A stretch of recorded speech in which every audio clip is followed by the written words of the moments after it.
नमस्कार साथियों एवं प्रिय छात्रों, ऑल इन वन सॉल्यूशंस के यूट्यूब चैनल पर आपका हार्दिक स्वागत है।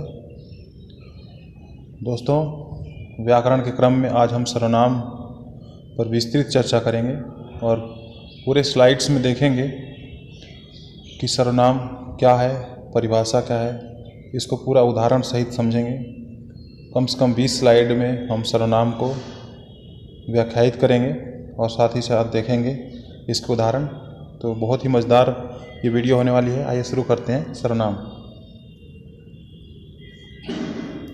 सर्वनाम की परिभाषा क्या होती है? जो शब्द संज्ञा के स्थान पर प्रयोग किया जाता है उसे सर्वनाम कहते हैं। अर्थात सर्वनाम उस विकारी शब्द को कहते हैं जो शब्द संबंध से किसी संज्ञा बदले बोले या लिखे जाते हैं, सर्वनाम कहलाते हैं। मतलब संज्ञा के बदले में प्रयोग किए जाने वाले शब्द को सर्वनाम कहते हैं। अर्थात नाम के स्थान पर प्रयोग किए गए शब्द सर्वनाम कहलाते हैं। सर्वनाम का अर्थ है सबके लिए नाम से है। सर्वनाम किसे कहते हैं? सर्वनाम किसे कहते हैं? जो शब्द किसी व्यक्ति या वस्तु के नाम के बदले प्रयोग किया जाता है उसे सर्वनाम कहते हैं। मुख्य रूप से आप समझ सकते हैं कि अगर राम घर जा रहा है, वह तुरंत लौट आएगा, तो राम के बदले में वह प्रयोग हुआ है, इसलिए वह सर्वनाम हो जाएगा। वह सर्वनाम हो जाएगा। नोट यहाँ पे है कि मुख्य रूप से 11 प्रकार के होते हैं सर्वनाम। यह, वह, मैं, तू, जो, सो, आप, कोई, कौन, कुछ, इसमें अलग अलग प्रकार होते हैं। तो ये सबको एक साथ दिया है। तो आगे हम इसके प्रकारों को भी देखेंगे कि यह, वह, मैं, तू, आप, ये सब सर्वनाम के किस रूप में आते हैं। सर्वनाम के एग्जाम्पल्स यहाँ पे एक पैरा के थ्रू, एक गद्यांश के थ्रू आप देखेंगे कि सर्वनाम क्या होता है। यहाँ पे लिखा है, अयोध्या के राजा दशरथ थे, उनकी 3 पत्नियाँ थीं। तो यहाँ राजा दशरथ के लिए उनकी लगाया गया है, इसलिए ये उनकी ही सर्वनाम है। उनके 4 पुत्र थे, ये दशरथ के लिए मतलब दशरथ संज्ञा है और उनके लिए ये प्रयोग किया गया उनके, इसलिए सर्वनाम है। 4 पुत्र, उनके सबसे बड़े पुत्र का नाम राम था। एक दिन रानी कैकेयी ने राजा से 2 वरदान मांगे। वह वरदान देने के लिए तैयार हो गए। रानी ने पहला वरदान अपने भारत के लिए भरत के लिए राज्य मांगा और दूसरे वरदान राम के लिए 14 वर्ष का वनवास मांग लिया। इसी कारण से दशरथ की मृत्यु हो गई। तो इस पूरे पैरे में आप देखते हैं दोस्तों कि उनकी, उनके, वह, अपने, ये सब संज्ञा के बदले प्रयोग किए गए हैं, इसलिए ये सर्वनाम हो गए। क्योंकि आपने परिभाषा में यही देखा था कि संज्ञा के बदले प्रयोग किए जाने वाले शब्द को सर्वनाम कहते हैं। सर्वनाम के 10 उदाहरण हम देखते हैं। किसी नाम के बदले में ये सब प्रयोग किया गया है। वह एक डॉक्टर है, इसमें वह क्या है? सर्वनाम है। तुम विद्यार्थी हो, इसमें तुम सर्वनाम है। वे खेल रहे हैं, वे इसमें सर्वनाम है। मैं अपना काम कर रहा हूँ, मैं सर्वनाम है। उसके पास कोई काम नहीं है, उसके, इसमें सर्वनाम है। अब इस सर्वनाम के कौन से प्रकार हैं इसको हम अगली स्लाइड्स में देखेंगे।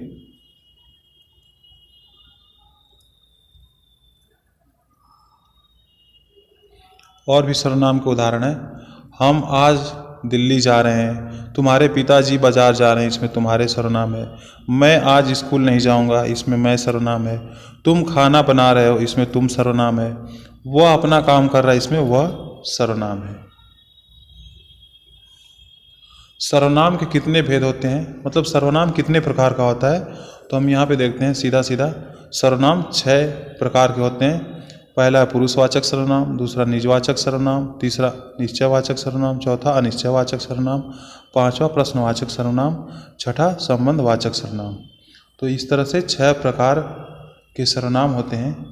तो इसकी विस्तृत चर्चा हम करते हैं अगली स्लाइड्स में। पुरुषवाचक सर्वनाम के कितने भेद होते हैं? पुरुषवाचक सर्वनाम के 3 भेद होते हैं। ये सर्वनाम का पहला प्रकार है पुरुषवाचक सर्वनाम। यहाँ पे आप देख सकते हैं पुरुषवाचक सर्वनाम का पहला भेद है। तो इसके बारे में भी विस्तृत चर्चा है। पुरुषवाचक सर्वनाम के 3 भेद होते हैं। पहला है उत्तम पुरुष, दूसरा मध्यम पुरुष, तीसरा अन्य पुरुष। कोई भी व्यक्ति अपने आप को प्रथम मानता है या उत्तम मानता है तो मैं, हम, मुझे, ये सब उत्तम पुरुष में आएगा। मध्यम पुरुष दूसरे व्यक्ति को तुम, तुम्हारे, तुझे, ये सब मध्यम पुरुष में आएगा।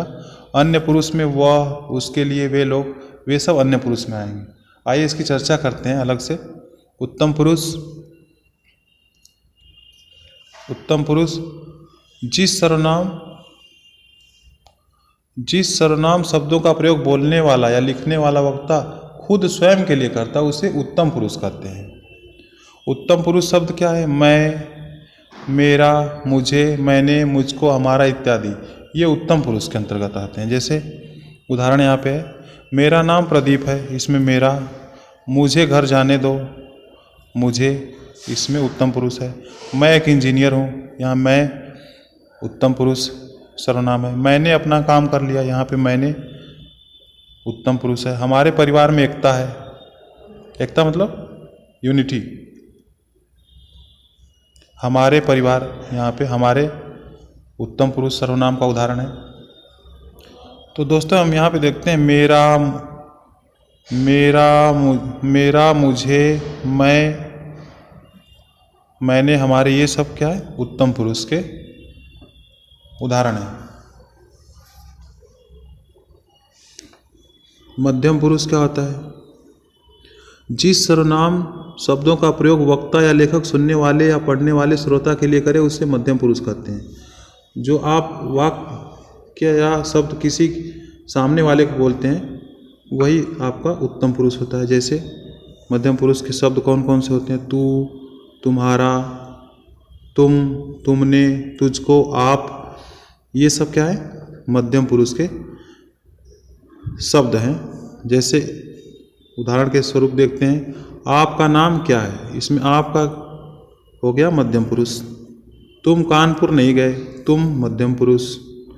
तुम अपना काम पूरा नहीं किया है, तुमने अपना काम पूरा नहीं किया है, तो तुमने यहाँ पे हो गया मध्यम पुरुष। तुमको दूसरे से मतलब नहीं रखना चाहिए, यहाँ पे तुमको मध्यम पुरुष हो गया। तुम्हारे पिताजी क्या काम करते हैं? तुम्हारे, यहाँ पे हो गया मध्यम पुरुष। अर्थात जिस सर्वनाम शब्द का प्रयोग वक्ता या लेखक सुनने वाले, पढ़ने वाले श्रोता के लिए करे वहाँ पे मध्यम पुरुष होता है। तो आपका, तुम, तुमने, तुमको, तुम्हारे, ये सारे शब्द मध्यम पुरुष के एग्जाम्पल है। ये बहुत ही ध्यान देने वाली बात है, इसको देखते हैं। अन्य पुरुष क्या होता है? ये पुरुषवाचक का तीसरा प्रकार है अन्य पुरुष। पहला आपने देखा उत्तम, दूसरा देखा मध्यम और तीसरा है अन्य पुरुष। ये पुरुषवाचक सर्वनाम के अंतर्गत है। तो हम यहाँ पे देखते हैं, जिस सर्वनाम शब्दों का प्रयोग बोलने वाला वक्ता किसी दूसरे व्यक्ति के लिए करे उसे अन्य पुरुष कहते हैं। अन्य पुरुष शब्द यह, वह, वे, उसे, इसने, उसने, उनका, उन्होंने इत्यादि, इसमें ये शब्द होते हैं जो अन्य पुरुष को बताते हैं। तो उदाहरण के स्वरूप हम देखते हैं, यह एक कलम है, इसमें यह क्या है? अन्य पुरुष। वे लोग क्या कर रहे हैं? तो वे लोग इसमें अन्य पुरुष। वह मंदिर जा रहा है, वह इसमें अन्य पुरुष। उसने अपना काम नहीं किया, उसने यहाँ पे अन्य पुरुष। उसे घर जाना चाहिए, तो उसे यहाँ पे अन्य पुरुष। तो दोस्तों इन उदाहरणों में हम देखते हैं यह, वे, वह, उसने, उसे, ये सब शब्द इसके अन्य पुरुष के उदाहरण हैं। जैसा कि हमने इसके शब्दों की चर्चा किया था, तो ये अन्य पुरुष के उदाहरण हैं। तो दोस्तों पुरुषवाचक सर्वनाम में तीनों प्रकार हम देख लिए। पुरुषवाचक सर्वनाम में उत्तम पुरुष, मध्यम पुरुष और यहाँ पे अन्य पुरुष, ये पुरुषवाचक के अंतर्गत आते हैं। अब हम सर्वनाम के दूसरे प्रकार की बात करते हैं तो दूसरा प्रकार होता है निजवाचक। निजवाचक सर्वनाम। तो पुरुषवाचक सर्वनाम के उदाहरण यहाँ पे मैं तीसरी कक्षा में पढ़ती हूँ, तो यहाँ पे मैं हो गया पुरुषवाचक सर्वनाम। यहाँ पे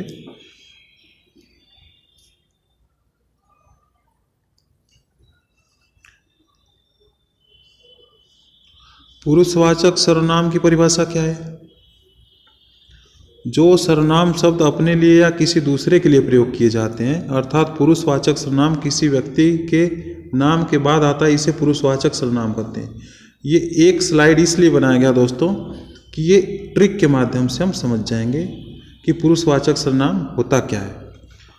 अर्थात पुरुषवाचक सर्वनाम किसी व्यक्ति के नाम के बाद आता है, इसे पुरुषवाचक सर्वनाम कहते हैं। अपने लिए शब्द ये जो होता है ये उत्तम पुरुष का होता है। दूसरे के लिए शब्द तुम और आप, ये सब दोस्तों मध्यम पुरुष के अंतर्गत आता है। किसी और के लिए जो शब्द होता है वो यह, वह, वे, ये अन्य पुरुष होता है। तो एक स्लाइड आपको पुरुषवाचक सर्वनाम को अच्छे तरीके से एक स्लाइड में ही समझाने की बात किया गया। और यहाँ पुरुषवाचक सर्वनाम देखते हैं कि मैं तीसरी कक्षा में पढ़ती हूँ, यहाँ पे बच्ची कह रही है, इसलिए मैं ये पुरुषवाचक सर्वनाम का उदाहरण है।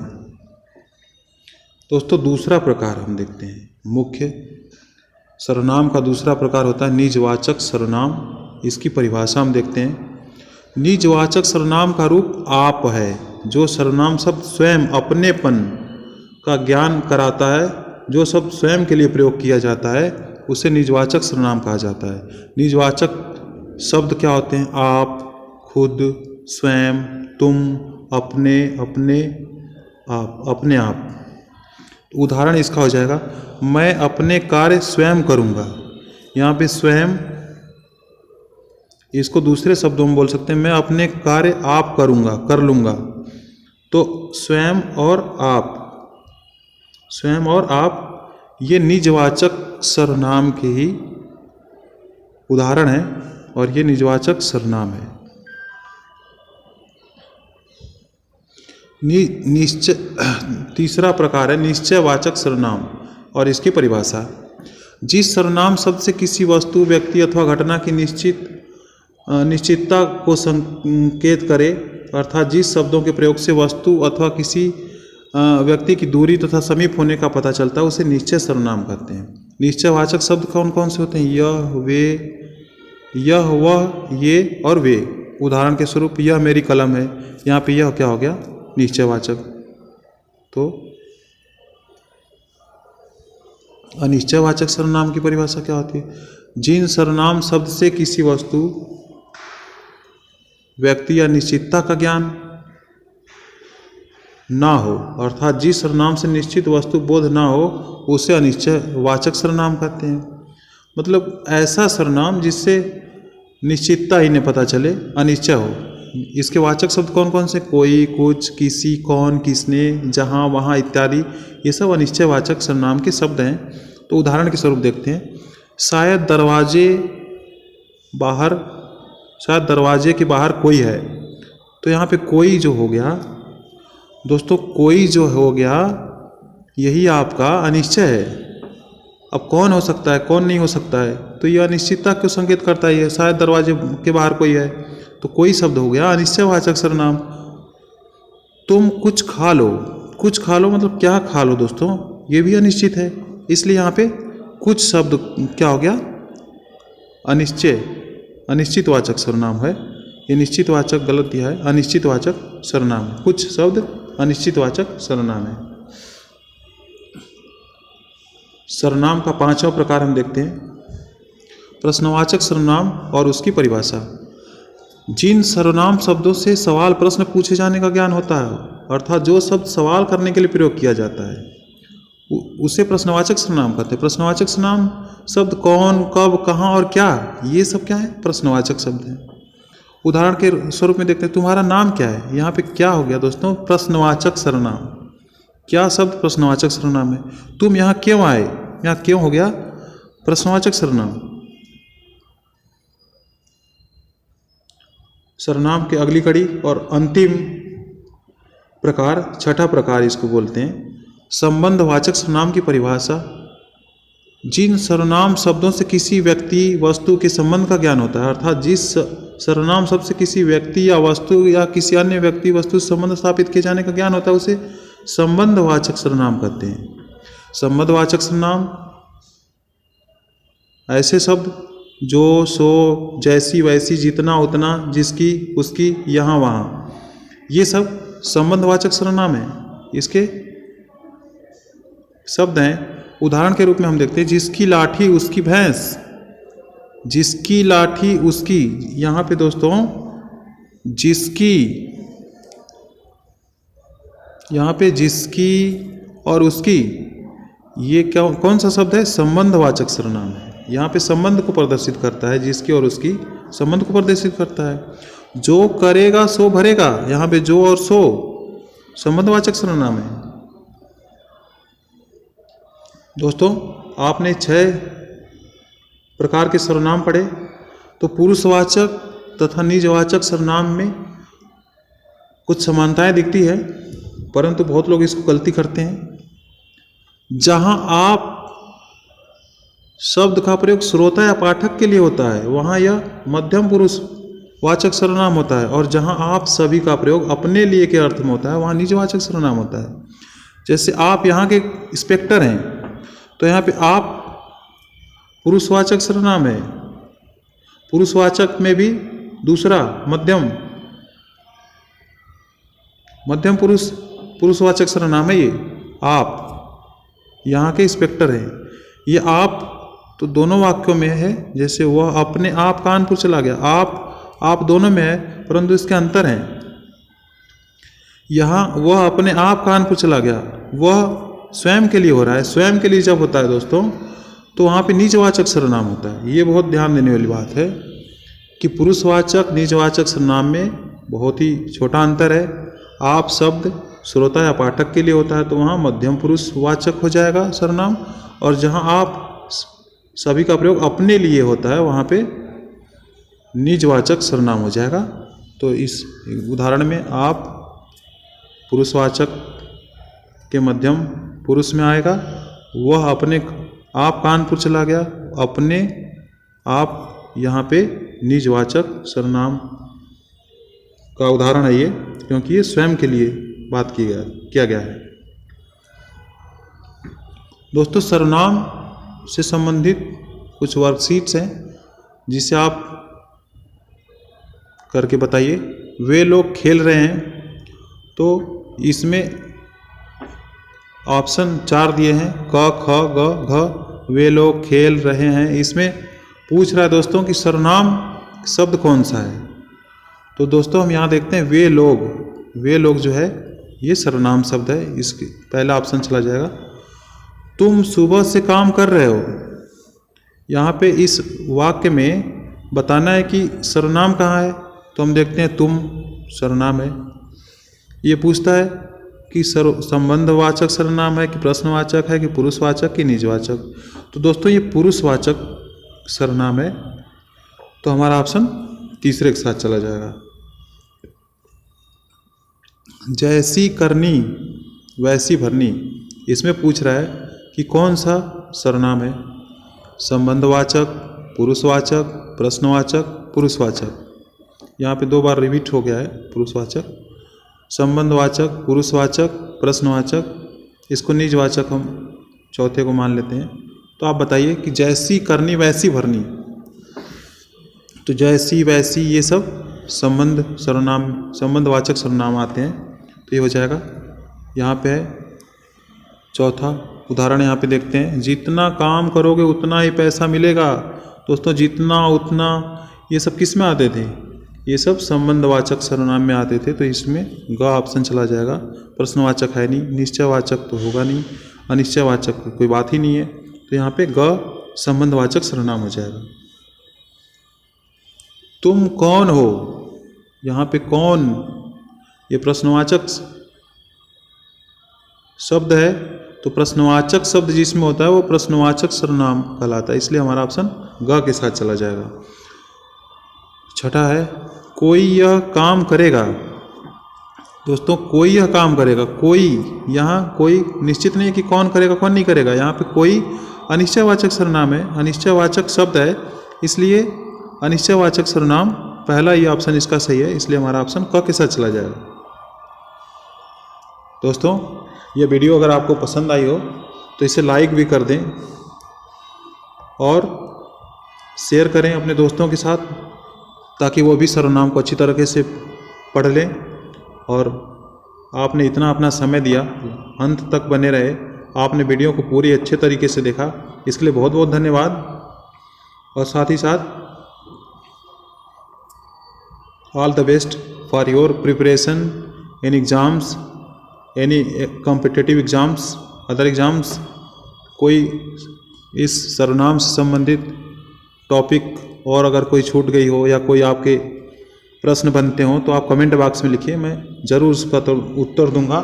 और आप सभी को वीडियो देखने के लिए बहुत बहुत धन्यवाद। नमस्कार, बाय बाय दोस्तों।